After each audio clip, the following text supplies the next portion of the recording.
الله الله الله عليك يا ابن صاحبي، نظفت الودان وغسلت الروح يا فنان يا جميل. الله الله الله الله ربنا يكرمك يا حبيبي. ايه اليوم الاسود ده؟ انا اسمه صايب يا استاذه فوقي، يا استاذه.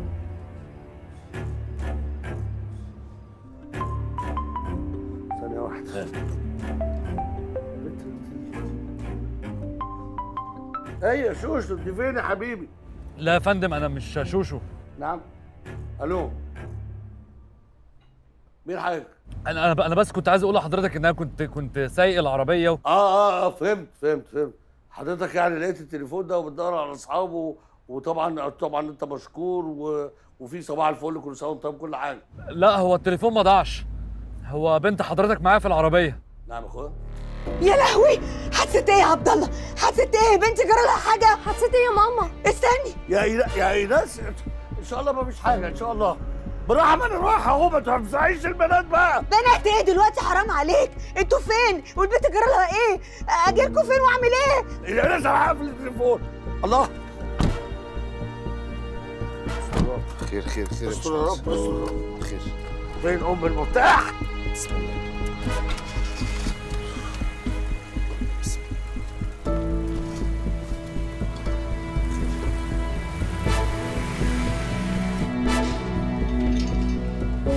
يا بنتي يا دكتور، بنتي دي استنوا لو سمحتوا شويه.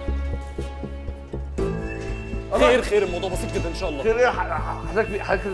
ايوه انا اللي كلمت في التليفون. طب بسيطه ازاي هم واخدين على العمليات؟ ما اصل هي اتجرحت في دماغها. في دماغها؟ جرح بسيط جدا جدا يا ابني انت كل حاجه عندك بسيطه كده؟ ما طبعا لازم يبقى كل حاجه بسيطه والدنيا حلوه.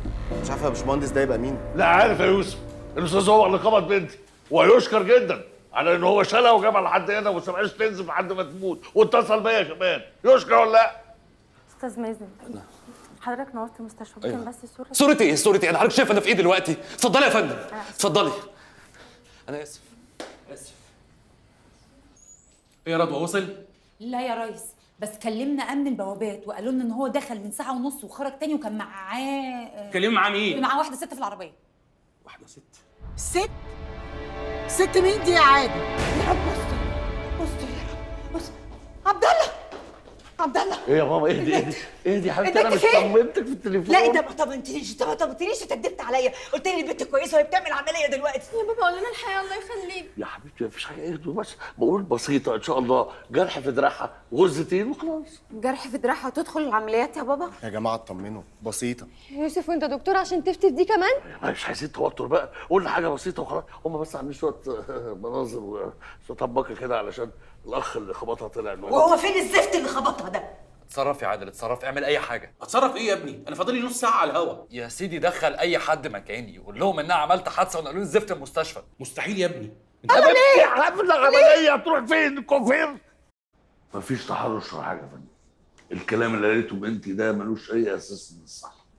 استاذ عبد الله، انت مستوعب نتيجه الكلام اللي انت عايز تثبته ده؟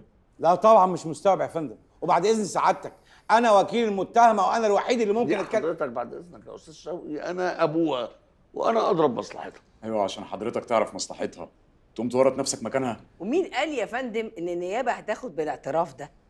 ده اعتراف معيب ملوش اي لازمه. انا عارف يا فندم ايه اللي ضربني، وكل اصحابي كانوا موجودين وهيشهدوا باللي حصل. يا سلام، وانت فخور قوي باللي حصل يا كابتن سامح؟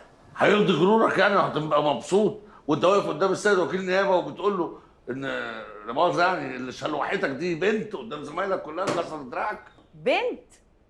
هي بنتك دي تسمى بنت؟ لا، راجل. والحمد لله والشكر لله ان انا خلفت بنت ب100 راجل.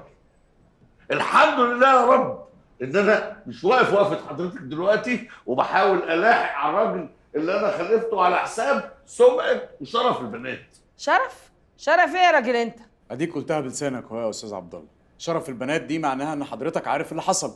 ايوه فعلا عارف، وقدامكم دلوقتي قدام حضرتك دلوقتي انا اقول ماشي، لكن في محضر رسمي اسف ما اقدرش.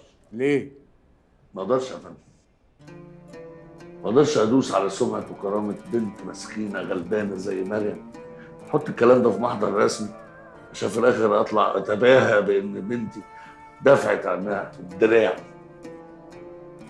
ناحية تانية ما اقدرش اسيب بنت تتحبس لمجرد انها ما قبلتش انها تضرب على وشها بالقلم يعني. وما اقدرش الومك يعني. تخيل ان انا حتى ما اقدرش الوم حضرتك على قهرتك وعلى غضبك وحرقتك على ابنك. انا مش طالب منك انك انت تحط نفسك مكاني، لا. انا طالب منك بس فكري نص دقيقة، حط نفسك مكان ام مريم.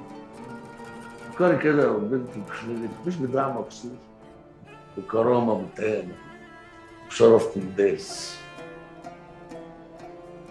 كان هيبقى الوضع. اريحك من الاجابة هنا كنت هتبلعي وجعك وهتدفني جوه قلبك وتقولي ابدا بنتي ما تعرضتش لاي تحرش، ولو الكلام ده في محضر رسمي هتتنازل عن المحضر، ولو بنت حضرتك ضربت الولد اللي اتحرش بيها هتعملي زي ما انا بعمل دلوقتي بالظبط، وتقول لا انا اللي ضربته مش بنتي. بس كل ده مش وارد. ليه؟ لان حضرتك ام الولد مش ام البنت. خلاص كل ده فات اوانه يا عبد الله، انتهينا. والنبي يا استاذ شوقي والله خليك انا على اخري، فخليك في قص ضعف. قص ضوافره يا فندم الفضيحه اللي بيحاول يسيطر عليها يا استاذ عبد الله خلاص انتشرت في كل مكان وغرقت الدنيا. انتشرت ازاي؟ في الفيسبوك يعني. فيسبوك؟ تفاصيل الحكايه كلها زي ما حصلت في الكليه. واضح ان البوست انتشر من ساعتين وقرب يبقى ترند. يعني ايه؟ جابوا اسم البنت ونشرت صورتها؟ كلام يا استاذ عبد الله، لحد دلوقتي مجرد كلام. بس كلها ساعتين ثلاثه والتفاصيل تتطور، وخصوصا بعد العرض على النيابه.